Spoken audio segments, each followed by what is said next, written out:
na segunda carta de Paulo aos Tessalonicenses.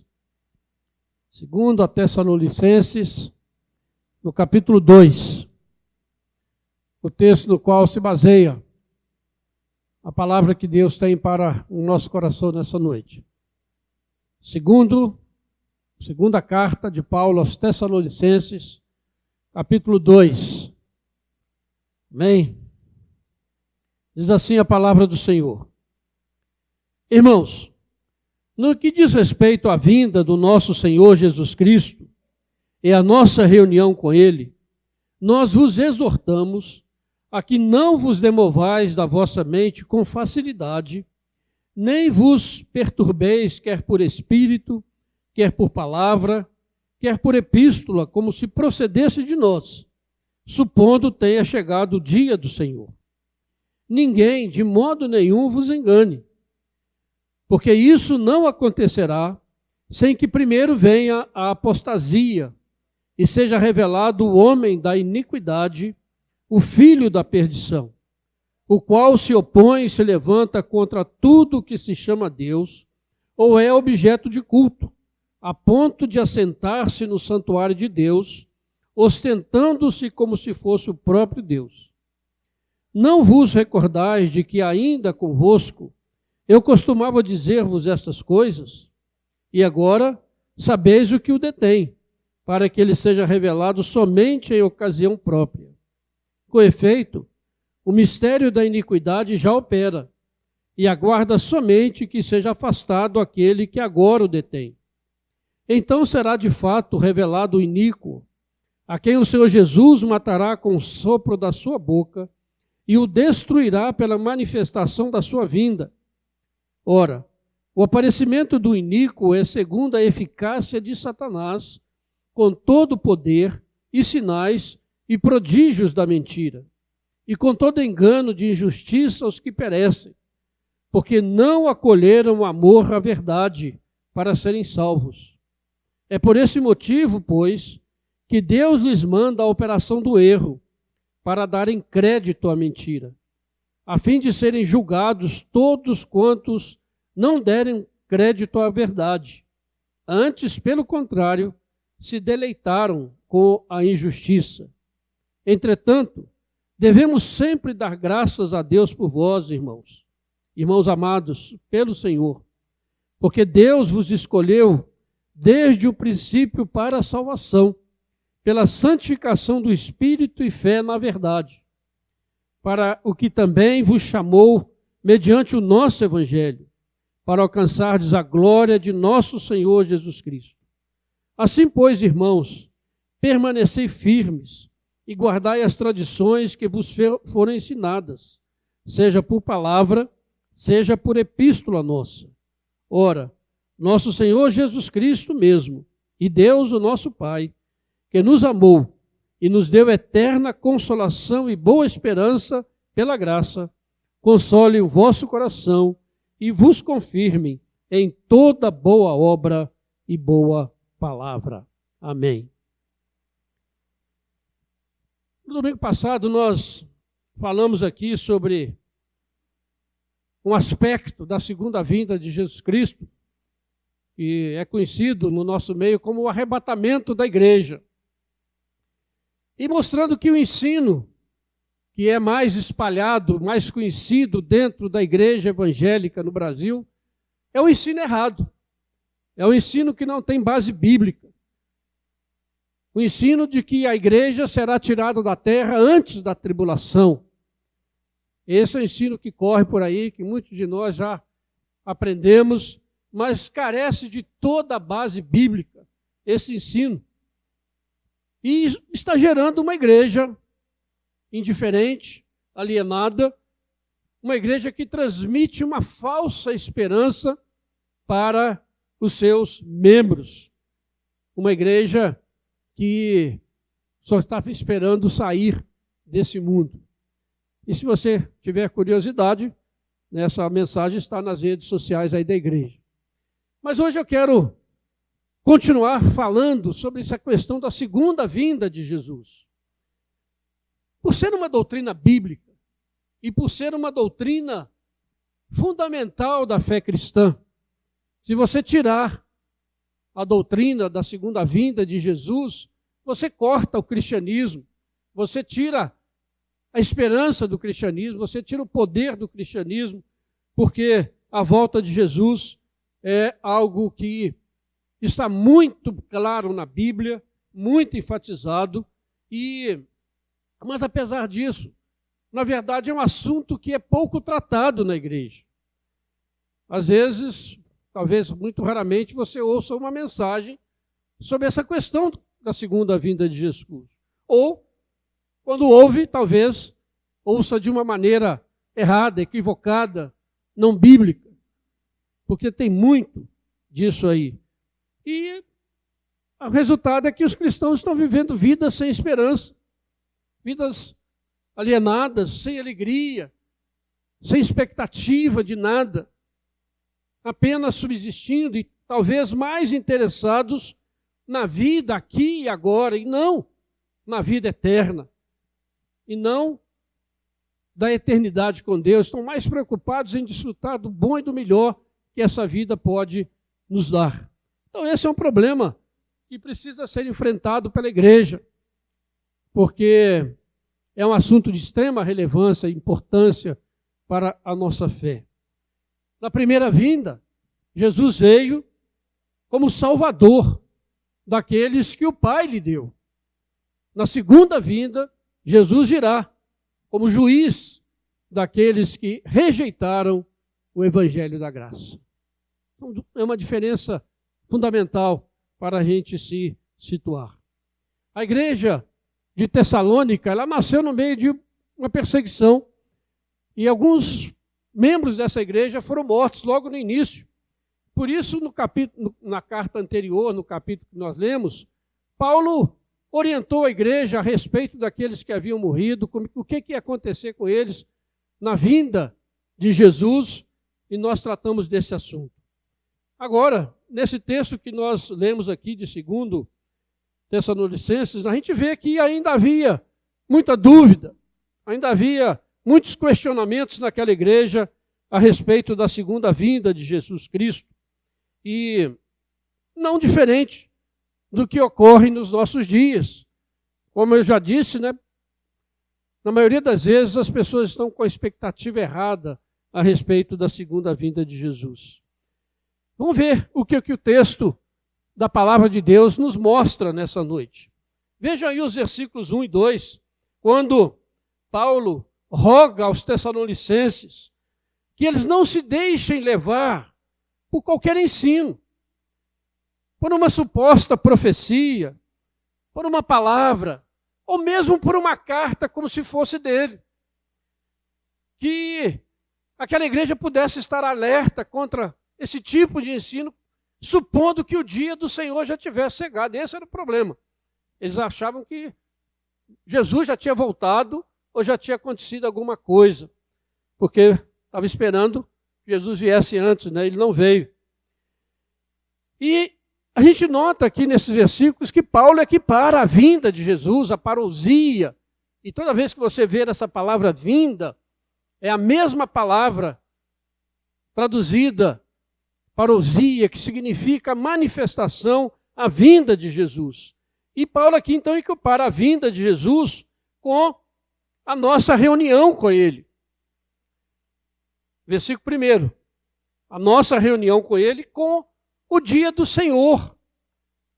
E dentro de uma perspectiva errada, essa vinda de Jesus é separada do dia do Senhor. Essa vinda para estarmos com ele é separada, mas Paulo aqui coloca tudo junto.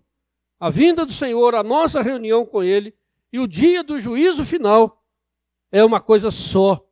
Conforme diz também o versículo 8, quando diz que Jesus destruirá o iníquo com a manifestação da sua vinda, da sua parousia. E Paulo volta no versículo 3 a enfatizar: ninguém, de nenhum modo, vos engane. É muito fácil ser enganado nesse assunto, meus irmãos, quando não se conhece as Escrituras Sagradas do Antigo e do Novo Testamento. Jesus advertiu também os seus discípulos sobre isso. dizendo que, olha, eu tenho avisado vocês, vão surgir falsos profetas, falsos cristos, vão surgir gente fazendo milagres extraordinários. Olha, mas eu estou avisando vocês. E Paulo volta a usar as mesmas expressões. Olha, cuidado, ninguém engane vocês, porque esse é um assunto de extrema importância. Por isso nós precisamos conhecer a palavra, conhecer o que a Bíblia está nos ensinando a respeito desse assunto, que é, como eu já disse, fundamental para a fé cristã. Paulo, escrevendo a Timóteo, diz: tu, porém, permanece naquilo que aprendeste e de que foste inteirado, sabendo de quem você tem aprendido. E nós vamos então prosseguindo aqui, e eu quero aqui destacar a primeira coisa que Paulo coloca aqui, que chama a nossa atenção, é que Paulo coloca a vinda de Jesus no seu lugar próprio. Os tessalonicenses estavam achando que ele já tinha vindo. Outros achavam que ele não viria mais. Então Paulo aqui mostra como se dará a vinda de Jesus, qual é a época. E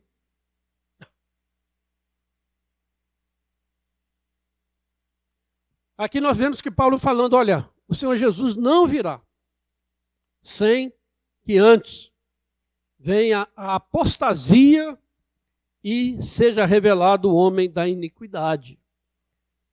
Então, tem essa condição para a vinda de Jesus. Jesus, a igreja não será tirada daqui. Antes disso, Jesus não virá antes que essas coisas aconteçam. E o que é isso? O que é a apostasia que Paulo coloca aqui? A apostasia é a rejeição, é a rebeldia, a rejeição aberta às doutrinas bíblicas estabelecidas na igreja.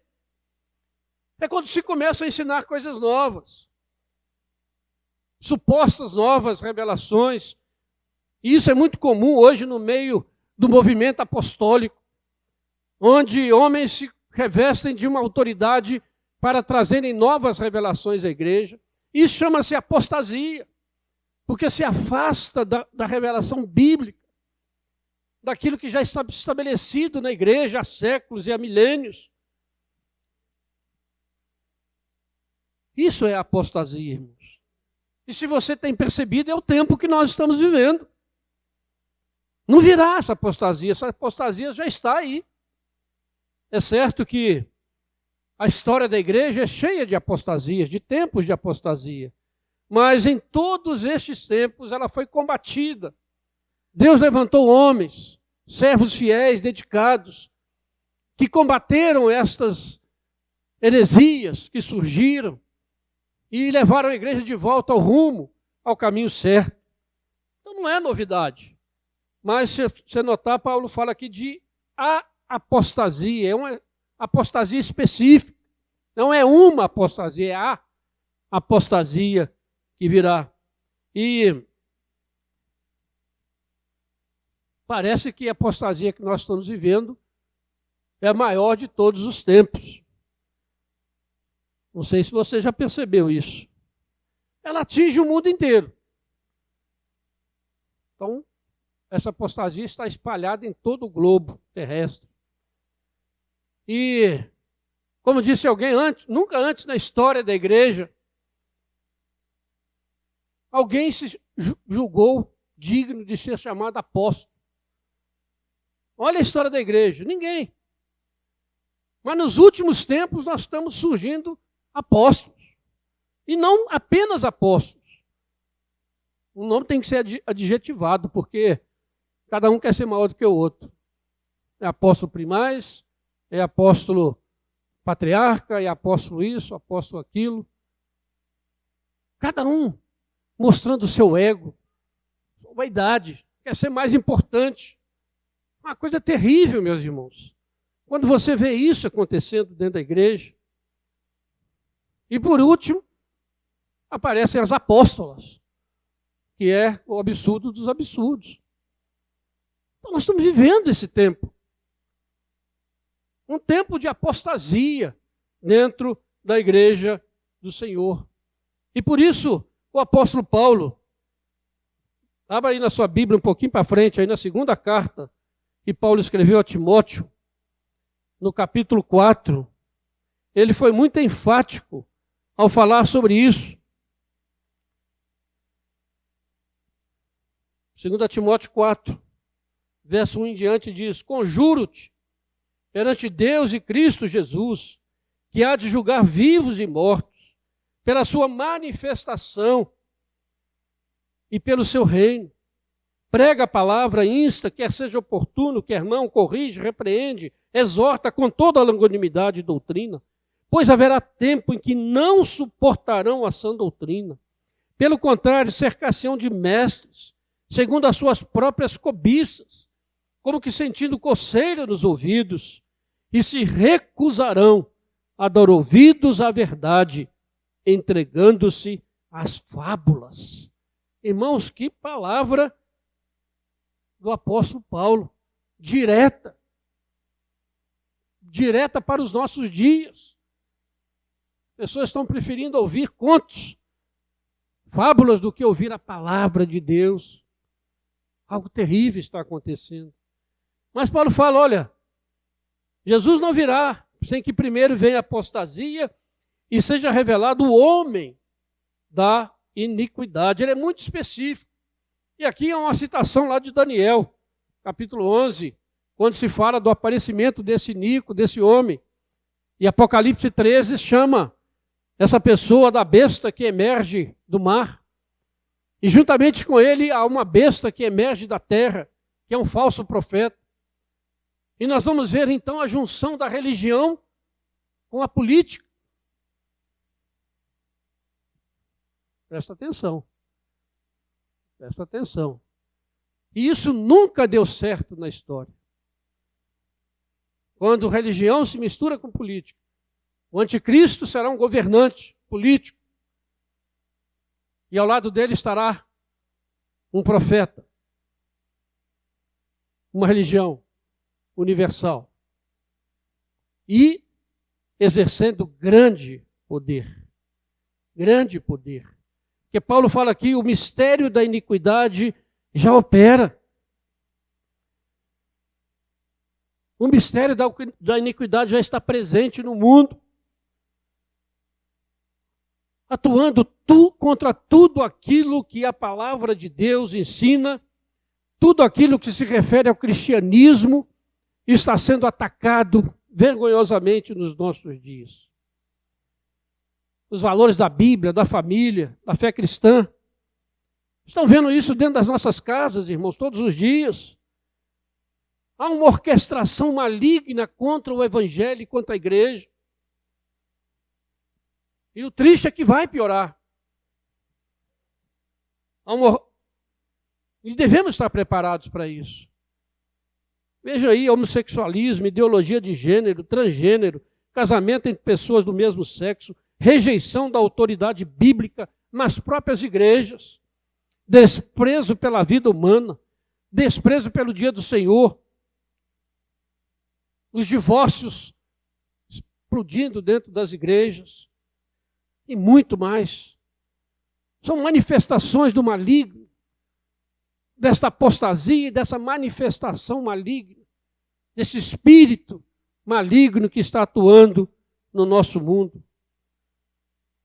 Então Paulo coloca aqui a vinda de Jesus dentro desse conceito, desse panorama, dentro dessa situação. Não virá antes que venha a apostasia e seja manifestado o filho da perdição. Paulo escreveu isso há 2000 anos atrás. Durante a igreja passou por muitos períodos assim. E a igreja passa para que cada geração seja alertada a esse respeito. Mas eu creio, pelo ensino da palavra, que nós estamos vivendo estes dias de apostasia e de ação maligna. O mistério da iniquidade já opera. E aqui tem outras coisas que muita gente gostaria de perguntar. Não, mas o que está segurando? Né, quando ele fala aí, o que o detém, seja revelado em ocasião para isso, é para outra coisa, uma outra oportunidade, né? Mas aqui, ele está falando sobre essa questão. Então, essa primeira palavra de Paulo àquela igreja é a palavra para nós, que nós devemos estar alertas para isso. para essa situação, para esperarmos a volta de Jesus.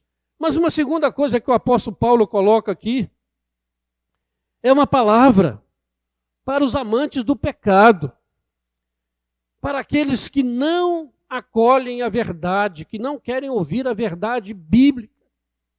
Dos versículos 7, principalmente do versículo 9 até o versículo 12, você vai vendo Paulo advertindo sobre isso.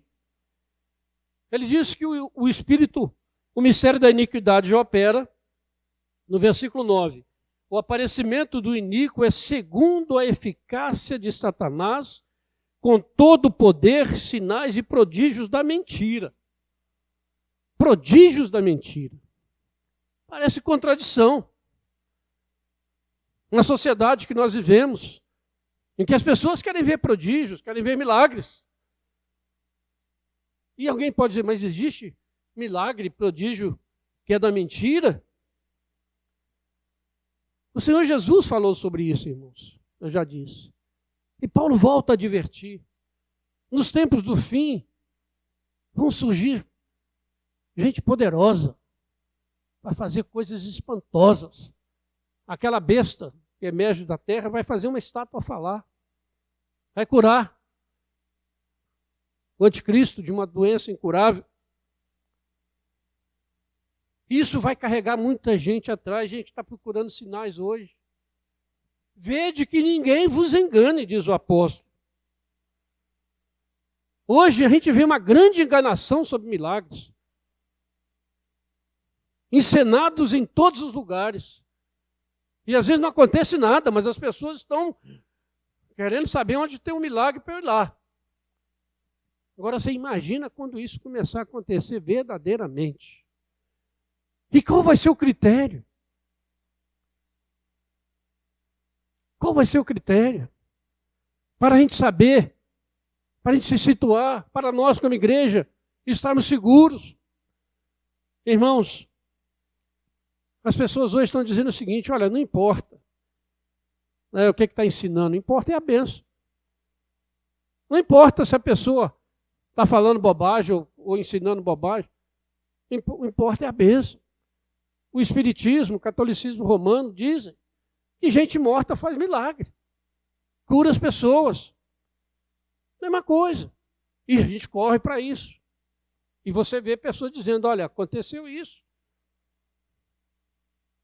Não duvide que possa acontecer, mas são sinais, prodígios de uma lei. Por quê? Irmãos, guarde o seguinte, o que importa é a verdade, e não o milagre. Esse é o critério. As pessoas dizem, o que importa é ser abençoado. A Bíblia diz o contrário. O que importa é a verdade. Muito interessante isso. Por que está havendo essa discussão hoje no mundo a respeito da verdade, da fake news?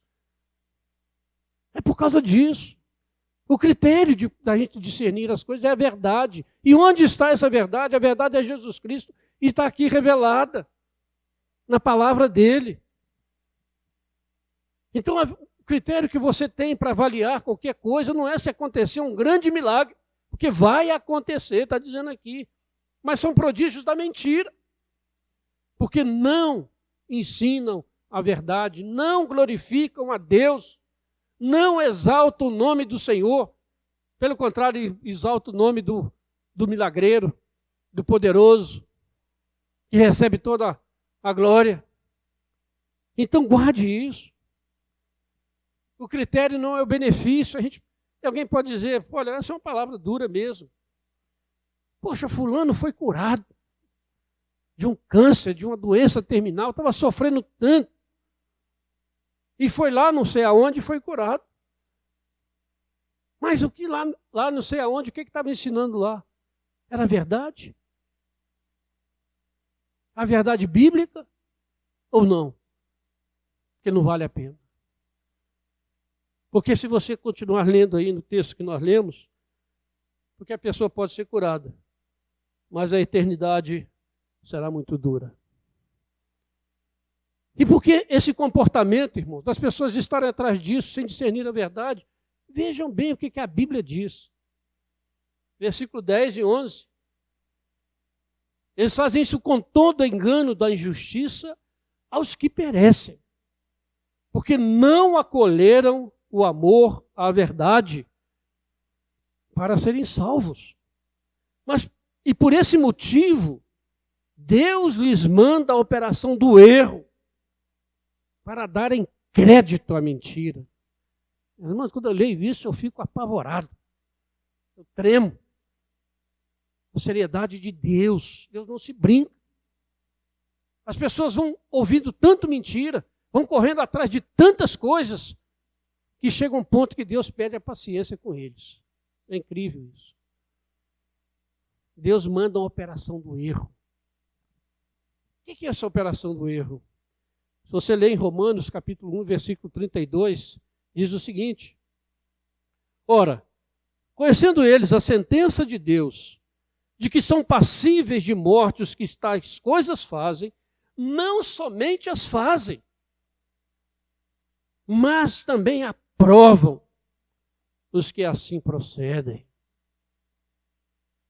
Não somente fazem, mas assim procedem, aplaudem. Isso é a operação do erro. É isso que está acontecendo nos nossos dias. As pessoas vivem pecado, defendem ideias e comportamentos que não são bíblicos e são aplaudidas, são defendidas, são amadas. São aquelas que aparecem na mídia.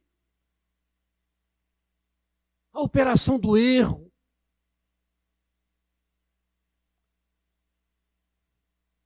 E Calvino, comentando esse texto de Romanos 1,32, ele diz, olha, quando se envergonha do pecado, ainda há alguma esperança. Mas quando a vergonha se vai, já não há nenhuma esperança de correção. O cume do pecado é quando homens miseráveis e desventurados, como são, havendo perdido toda a vergonha, defendem intencionalmente e mantêm os pecados contra a justiça de Deus. Parece que foi escrito hoje, né? A palavra de Deus. Um engano. Irmãos, isso é algo que tem que fazer a gente tremer e temer diante de Deus. Porque não acolheram a verdade, Deus lhes manda a operação do erro para acreditarem na mentira. E a gente fica admirado, como é que tanta gente vai atrás de mentira, vendo que a coisa é mentira e vai atrás. Condenação, julgamento de Deus.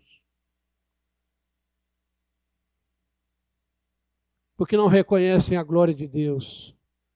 Não reconhecem a criação de Deus. Não reconhecem, não glorificam a Deus. E Romanos diz que Deus entregou tais pessoas à disposição mental reprovável para praticarem coisas inconvenientes. Deus está julgando. Irmãos, não sei se você sente isso, mas um crente sincero e verdadeiro, vivendo nessa situação, ele está vivendo numa grande tribulação.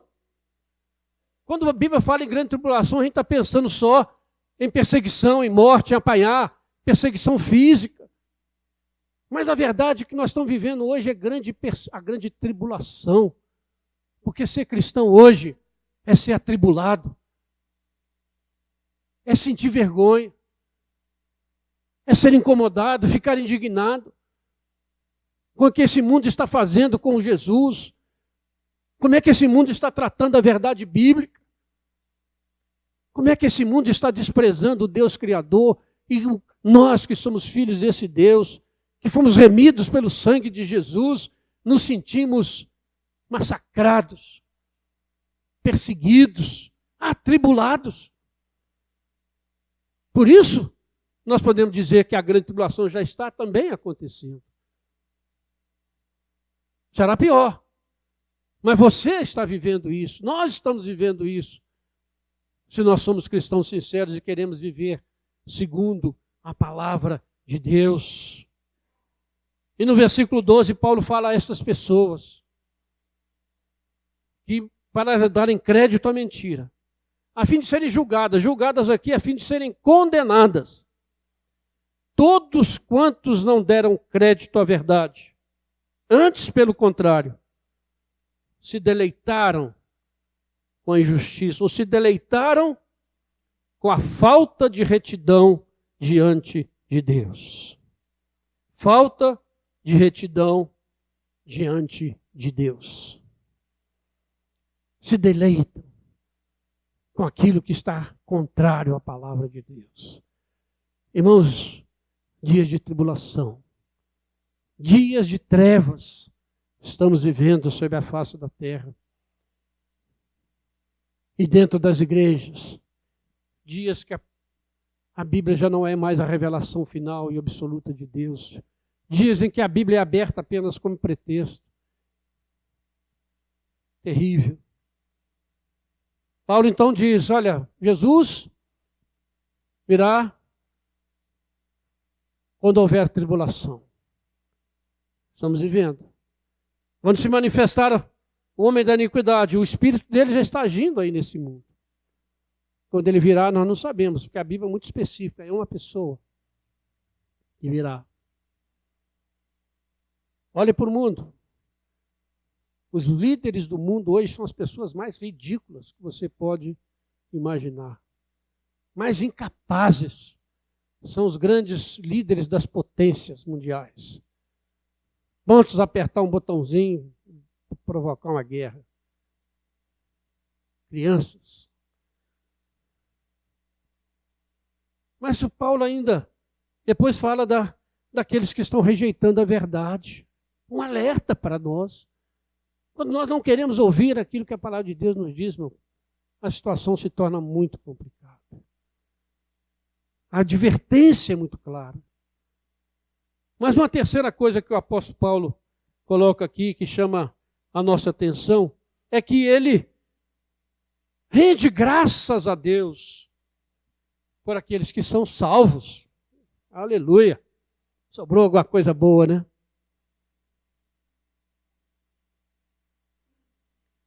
Versículo 13 a 17. Ele vai dizer, olha, entretanto devemos sempre dar graças a Deus por vós, irmãos amados pelo Senhor, porque Deus vos escolheu desde o princípio para a salvação, pela santificação do Espírito e fé na verdade, para o que também vos chamou, mediante o nosso Evangelho, para alcançardes a glória de nosso Senhor Jesus Cristo. Aleluia!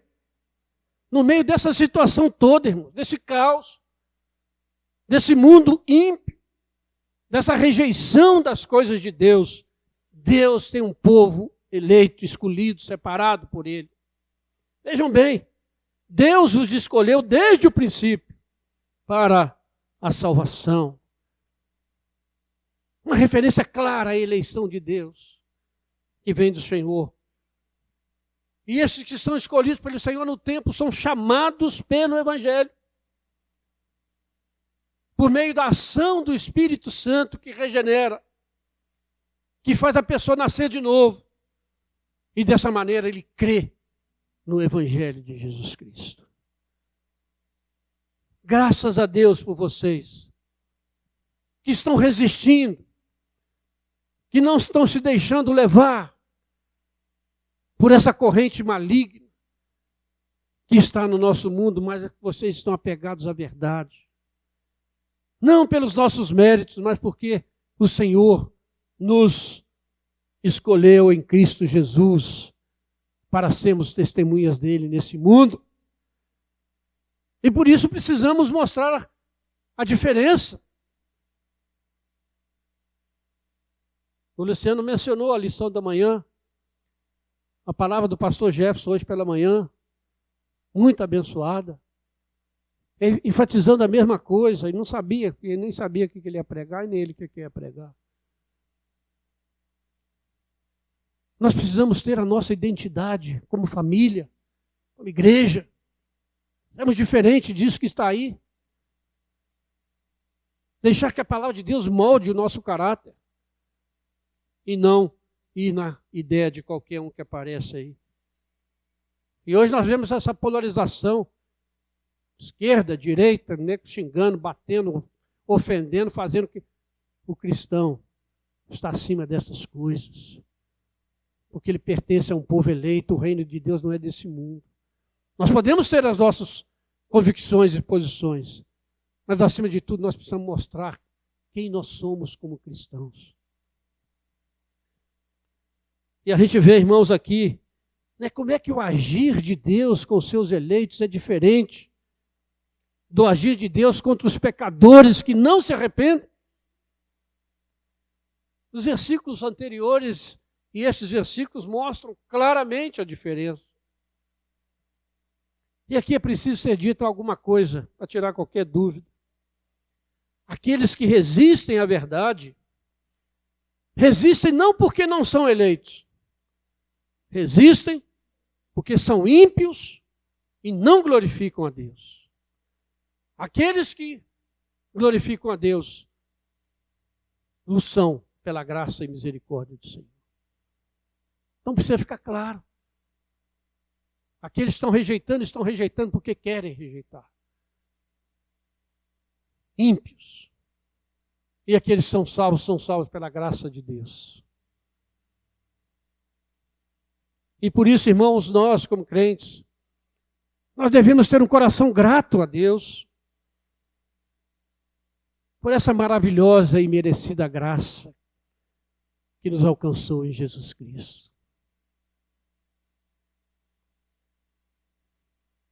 E por isso Paulo está dizendo aqui, irmãos, depois de chamar a atenção, a ninguém vos engane. Cuidado. Ele diz no versículo 15, olha, permaneçam firmes. Guardem as tradições que vos foram ensinadas. E aqui a palavra tradição ela é meio complicada, né? Porque nós estamos acostumados com tradicionalismo na igreja, algumas coisas que a igreja cria ao longo do tempo e alguém santifica aquilo e aquilo vira um problema dentro da igreja. Não é tradição nesse sentido. Mas quando ele está falando aqui dessa tradição, ele está falando da doutrina dos apóstolos. E agora a gente precisa adjetivar, né? Os apóstolos bíblicos. Porque senão alguém vai achar que... Paulo está dizendo, olha, fiquem firmes na doutrina dos apóstolos, aquela que está na palavra, aquela que foi revelada pelo Senhor, a verdade ensinada nas Escrituras do Antigo e do Novo Testamento, que tem sido expostas ao longo dos séculos e dos milênios por homens fiéis ao Senhor, que não estão buscando a glória do mundo, que não estão querendo se tornar milionários, homens de negócio, de sucesso, mas são homens que deram suas vidas para que a verdade prevalecesse e chegasse até nós, irmãos. E nós temos essa responsabilidade de levar essa verdade para gerações futuras, até a volta de Jesus. Olhando para esses exemplos, e não para esses maus exemplos que nós temos aí.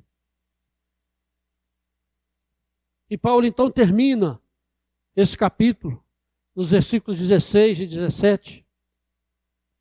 Essa exposição maravilhosa da verdadeira doutrina bíblica, agradecendo a Deus pela vida dos eleitos, que foram chamados para alcançar a glória do nosso Senhor Jesus Cristo. Versículo 14. Ele roga que eles permaneçam firmes nas antigas doutrinas da graça de Deus. Versículo 15. Ele mostra que tudo vem de Deus. Deus nos amou. Ele nos deu eterna consolação e boa esperança. Já temos tudo isso pela graça de Deus. Não merecíamos, mas Ele nos deu pela sua graça. Que Deus maravilhoso, que Deus é esse?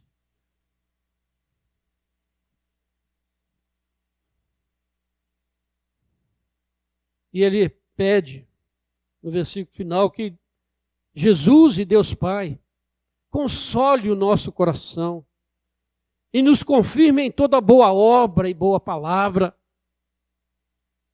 Irmãos, pense nisso.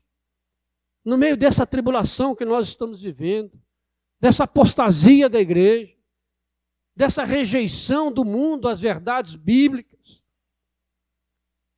desses sinais que antecedem a segunda vinda de Jesus, nós que estamos vivendo no meio dessa tribulação, Ele pede que o Senhor console o nosso coração, que o Senhor nos confirme na nossa caminhada.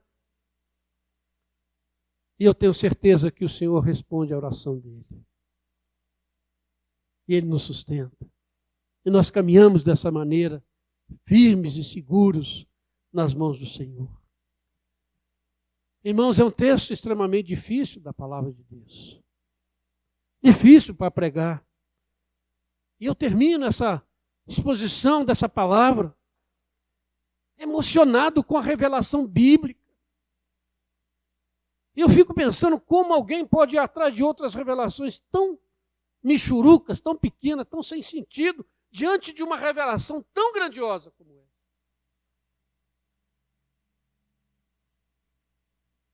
Toca o nosso coração. É grande demais para nós aquilo que a palavra de Deus nos revela. E por isso é com temor e tremor que nós ousamos expor a palavra de Deus. Porque eu tenho absoluta consciência de que não é palavra minha. Você está acompanhando o que o texto diz. Só estou aqui reforçando alguns pontos. Mas é a revelação da palavra. Enquanto Deus manda a operação do erro para aqueles que rejeitam a sua verdade e querem viver no pecado, nós temos esse altíssimo privilégio de estarmos aqui ouvindo a palavra de Deus, sendo edificados na verdade bíblica. Gente, como é que nós desprezamos isso? Não valorizamos isso. Enquanto as pessoas estão dando ouvido às mentiras, e Deus manda a eles a operação do erro, Deus te traz aqui, para você ser edificado na palavra dEle, na revelação dEle, na graça dEle, na misericórdia dEle, no amor dEle. Que Deus maravilhoso. Que privilégio nós temos. E a gente não valoriza. Por isso Paulo pede que o Senhor console o nosso coração. Vivemos no meio de uma tribulação, mas somos mais do que vencedores em Cristo Jesus. Deus está nos sustentando.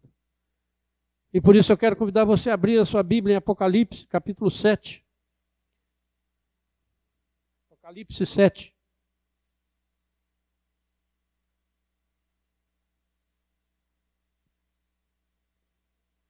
Verso 13 a 17. Diz assim a palavra de Deus. Um dos anciãos tomou a palavra dizendo: estes que se vestem de vestiduras brancas, quem são e de onde vieram? Respondi-lhe: meu senhor, tu o sabes. Então ele me disse: são estes os que vêm da grande tribulação. Somos nós. Lavaram suas vestiduras e as alvejaram no sangue do Cordeiro. Razão porque se acham diante do trono de Deus e o servem de dia e de noite no seu santuário. E aquele que se assenta no trono estenderá sobre eles o seu tabernáculo. Jamais terão fome, nunca mais terão sede. Não cairá sobre eles o sol nem ardor algum, pois o Cordeiro que se encontra no meio do trono os apacentará e os guiará para as fontes da água da vida. E Deus lhes enxugará dos olhos toda a lágrima. Aleluia! Glória a Deus! Porque esta é a história, é o final da história, meus irmãos. O final da história não é isso que nós estamos vendo aí. O final da história é aqui. Eternidade, volta de Jesus, para estarmos para sempre com Ele. Que Deus os abençoe. Deus abençoe a sua vida. Deus abençoe a sua igreja. que nós caminhemos dessa maneira. Amém.